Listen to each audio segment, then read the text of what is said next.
Hi guys, I am CD Parkinson, and today I'm going to be doing a reading of my book, The Evermore Saga, Book 1, Halloween. I'm reading this book because I do have the second one in the series out, The Severed Hunt, on the 1st of July, so that's 3 weeks, something like that. Um, so today I'm going to be reading from this. Hopefully you will enjoy this chapter enough to buy the book, read the book, and then go buy the next one. That's what I'm hoping anyway.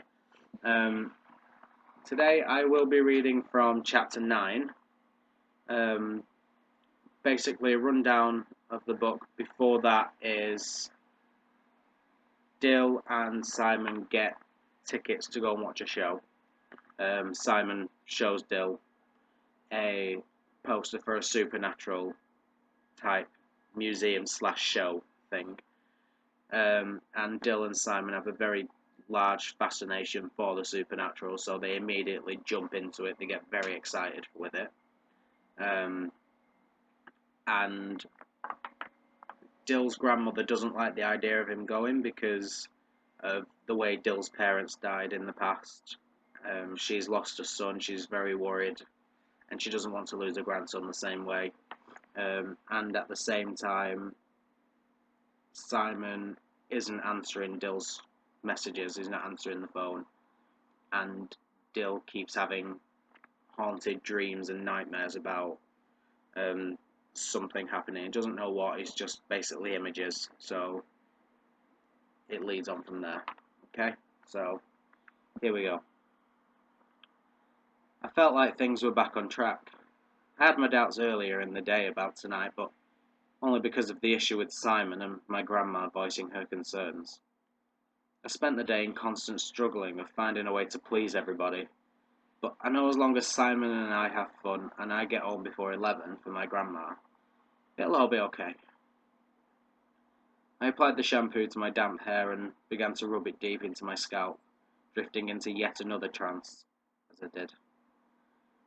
I began to see vivid images of my childhood, and my friends and my hopeful future. I also had vivid imaginings of my nightmare from the last 2 nights. The bright red scarf, the only colour that there was. The floating figure that edged his way closer to me as I lay beside my slain best friend. Even though I knew it was a nightmare, the emotions I felt were raw.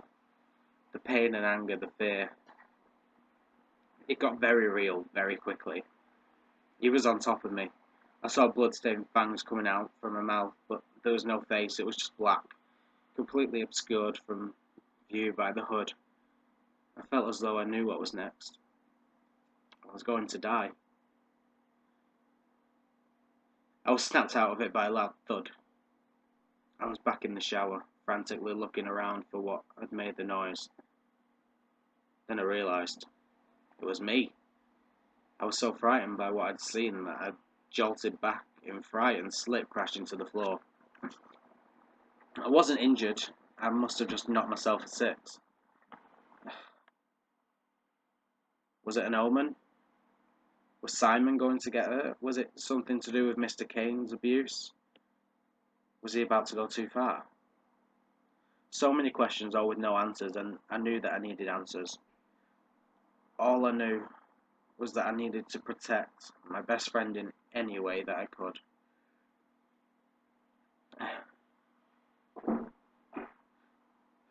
Looking over to my window, I saw the blue sky with clouds passing by, and the tips of the houses across the street. Moving closer, I could see kids running around in Halloween costumes, and dads and mums arriving home from work. It was a perfect picture. I'd never forget memories of running down,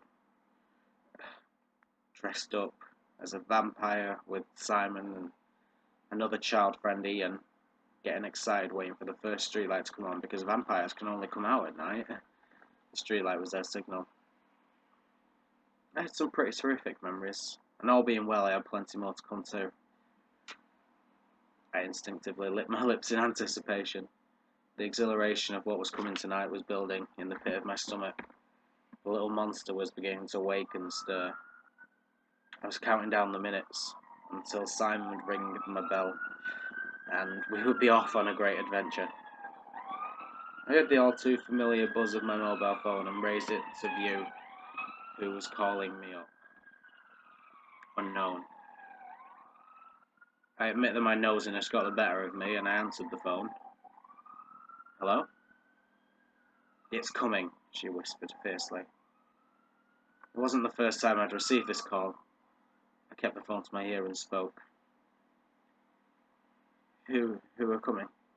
You said before that they were coming for me. Who are they? I will see you soon. Find me. And that was it. The call had ended. The first time the mystery caller had dialed my number, I made an assumption that it was someone from school. Maybe even Simon playing a joke. Joe Wright was always mocking us for the supernatural stuff, so I thought maybe he had his latest squeeze call me up. But now, amidst the strange, never-ending dream, I was genuinely worried. So far, every time something had been going right, there was something to change it in an instant. But I couldn't keep worrying. I told myself, and I made myself push it from my mind, out of sight, out of mind. But it wasn't out of my mind. No matter how much I told myself it was, the fear was here to stay. Nothing I did was going to change that.